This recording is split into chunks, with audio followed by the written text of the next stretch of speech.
Hello everyone and welcome back to another video on the channel. I have just seen Star Wars The Rise of Skywalker in a packed theater at Dolby with the greatest surround sound, the best picture I possibly could have seen it in, and I feel like I am not qualified to do this review, but I'm going to do it anyways because this is going to be it is going to be a review. This will be my non-spoiler review, but it's more going to be a first impressions, my first initial thoughts after coming out of this movie, because I will say my initial reaction to this movie, and I've seen this in a few tweets, which is nothing. I've not seen a single review. I've not seen a single trailer. I went into this movie completely blind, which is very, very, very hard to do if, you're a Star Wars fan living in the age of the internet. It's very hard to do this, and I got away with that. I knew nothing about this movie, and watching it, I found out I really did not know anything. I really had no idea what I was walking into. All I had was my knowledge of The Force Awakens and The Last Jedi, and all that fan hate that came with Star Wars coming back under Disney, and I went into the theater with just that, and this movie was a lot of movie. This was a packed,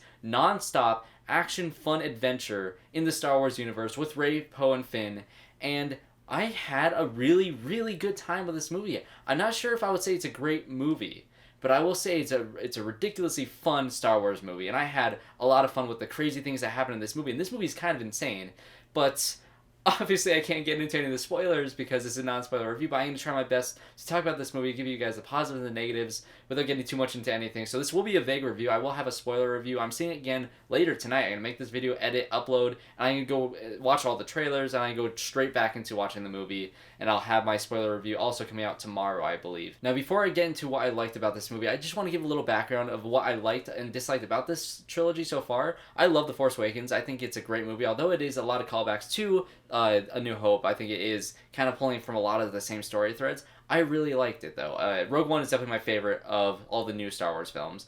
You can say what you will about that. And I really, really, really like The Last Jedi. I honestly would call it a borderline great movie. I think that Rian Johnson has the best visual eye in all of Star Wars. I think it's the visually most stunning movie in Star Wars. I think that he does a great job directing it. I love the originality of that film and the fact that you can really hear his voice in it. And I love what they did with the Force in that movie.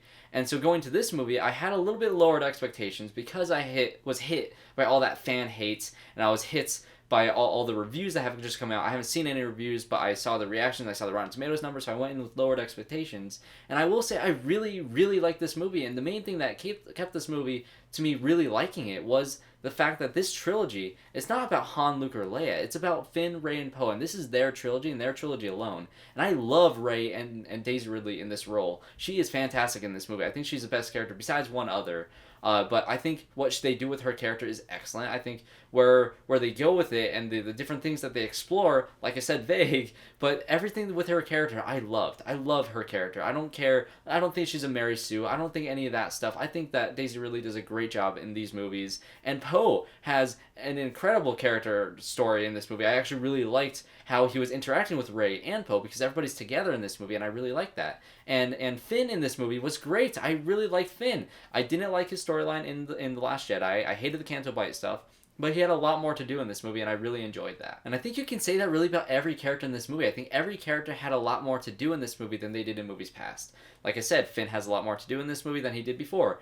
C-3PO has a lot to do in this movie, and I honestly think this might be my favorite C-3PO, besides maybe Empire Strikes Back. I know Empire Strikes Back, he was kind of the butt of all the jokes, and he was great comedic relief in that movie, but he's great in this movie. Him and R2 have a great thing that's going on, and BB-8 and D-O are in this movie, and they're solid as well, and there's a lot of other things in this movie, a lot of other characters, and I think my favorite character and storyline of everything in this movie is Kylo Ren. Adam Driver is one of my favorite actors working today. I think he should win the Oscar for Marriage Story. I loved Joker and Joaquin Phoenix in that movie, but Adam Driver deserves it for Marriage Story, and I think he is excellent once again in this movie. He was my favorite part of The Last Jedi, and he is once again my favorite part of this movie.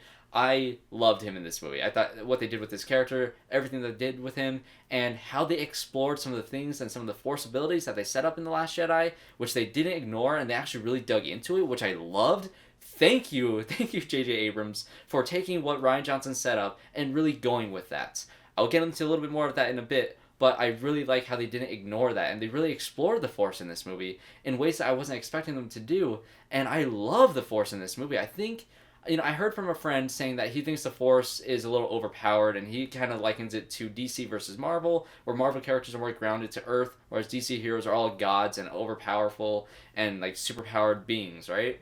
In this movie, the Force is very, very powerful. The most powerful I've ever seen the Force in any Star Wars movie, and I thought it worked for me. I really did think it worked. I love what they did with it. I love the mythology that they set up and things that you can now play with in the sandbox of Star Wars. It's really cool that they did the things that they did with this movie. And so this is the end of the Skywalker saga. So if you step back and you look at the entire trilogy of trilogies, all 3 trilogies going in to having this final ending, like, this series is complete. The Skywalker saga has ended, and I think in that way it is a very satisfying ending. I saw that from all the tweets coming out of the premiere, that everybody was using the word satisfying, and it really is. I really love the way that this movie ends, and I think it has one of the best final shots in any Star Wars movie. I really love how things came together in the end of this movie, and I thought it was very, very nice. And I do think if you were to step back and look at this trilogy as a whole, and you were to watch Force Awakens, Last Jedi, and The Rise of Skywalker, I think you will see some holes in logic because of the way Kathleen Kennedy ran things, and because of how,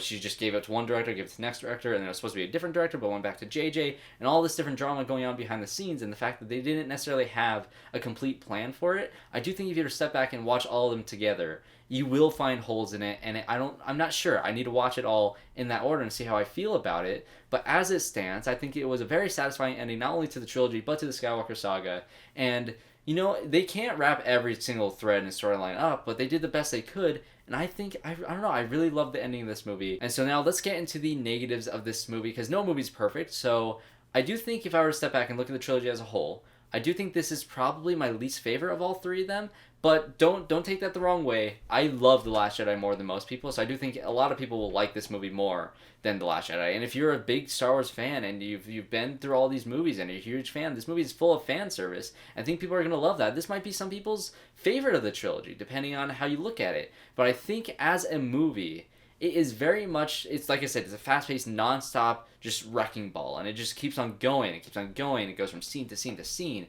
and especially in the first, 30 to 40 minutes, it feels like you're just going from one place to the next, setting things up, and exposition, and all these things happening all at once, flying at you, and it's kind of overwhelming, and I think it'll be better on second watch, then you can kind of sit down and soak it all in. I felt very overwhelmed after watching this movie, because there's so much information flying into my eyes and ears, and it was just a lot. This movie is a lot to handle.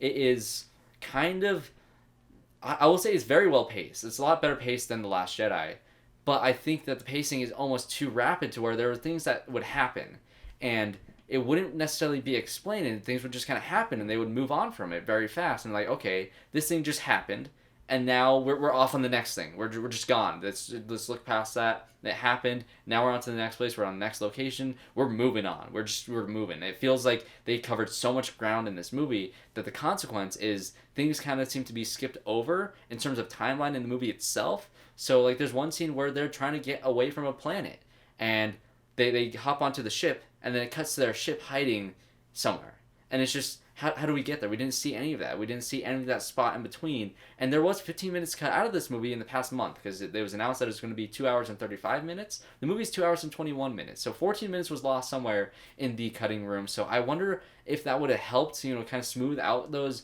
rough edits.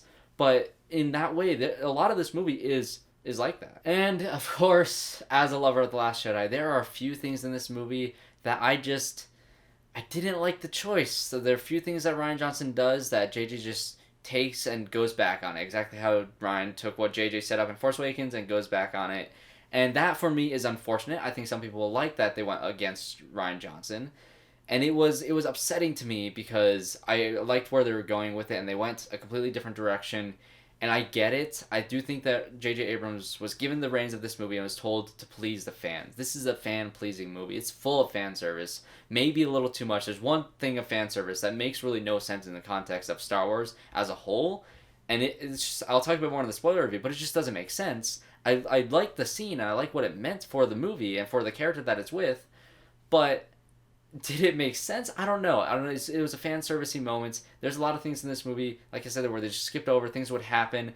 This movie just throws stuff at you at a rapid pace. It's kind of overwhelming. Those are my thoughts on this movie. I will get into more things I didn't like, because that one thing I'm mentioning is very heavy in plot. And I didn't even mention Palpatine in this video. Palpatine is in this movie. And that's all I'm going to say, because I will tell you, like, the first second of this movie is a spoiler. The very first second of this movie is a spoiler. And I can't talk about a lot of stuff. I'm being very vague. I'm just talking about bullet points and how the movie's structured. I can't get into story because I'm afraid people are going to say, oh, you spoiled that thing for me. So I'm not going to get into that. So guys, watch my spoiler review. I will have it in the cards up in the corner. I will have it on the channel. Subscribe, leave a like, comment below what you thought of the movie. Try to keep out of spoilers. If you guys like this movie, let me know. If you guys didn't, let me know as well. I'm curious to see where the fan base is going to go on this one. I think the Rotten Tomatoes score is lying right now about 56 or 58, and I wish it would just go up to 60 so it would be a fresh. Just give that movie a tomato. I don't know. I think the fan reviews right now are like at 88%, so I think this movie is going to go very well with fans. At least I think it will be. There are some issues that I will get into the spoiler review, but that will be it for me today. So thanks guys for watching, and I hope to see you all in my next one.